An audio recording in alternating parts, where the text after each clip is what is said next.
Merci de nous rejoindre sur Africa News Network pour cette nouvelle édition du journal de la Coupe du Monde. Après la première victoire africaine à cette compétition, je vous rappelle que les Ghanéens ont battu la Serbie sur le score de 1-0. Les espoirs africains reposaient ce 14 juin sur les Lions indomptables du Cameroun qui affrontaient le Japon dans le cadre du groupe E. Dans ce même groupe, les Pays-Bas ont difficilement battu le Danemark sur le score de 2-0. Loin de Bloemfontein où se jouait la rencontre, les supporters camerounais nourrissaient de gros espoirs envers leur équipe, des espoirs qui allaient pourtant être déçus après la défaite des Lions indomptables, battus par le Japon sur le score de 1-0. Reportage au boulevard du 20 mai de Patrick Baga et Hervé Moubitan.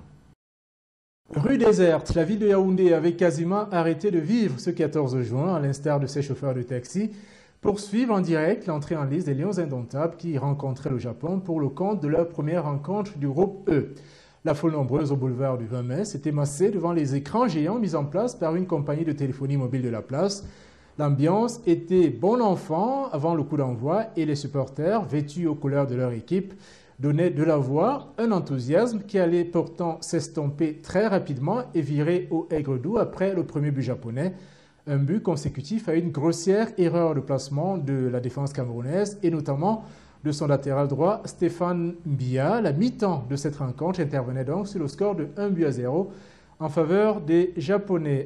À la reprise, les supporters reprenaient espoir. La pression camerounaise était à son comble, mais les Japonais pliaient sans toutefois rompre. Un débordement de Samuel Eto'o, suivi d'un loupé magistral de Choupo-Moting, laissait pourtant passer des frissons dans la foule, mais rien à faire.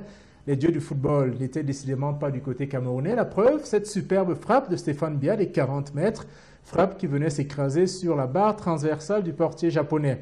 Malgré une ultime pression camerounaise, le match se terminait sur le score de 1-0 en faveur des Japonais, qui enregistraient ainsi leur première victoire en phase finale de la Coupe du Monde loin de leur terre.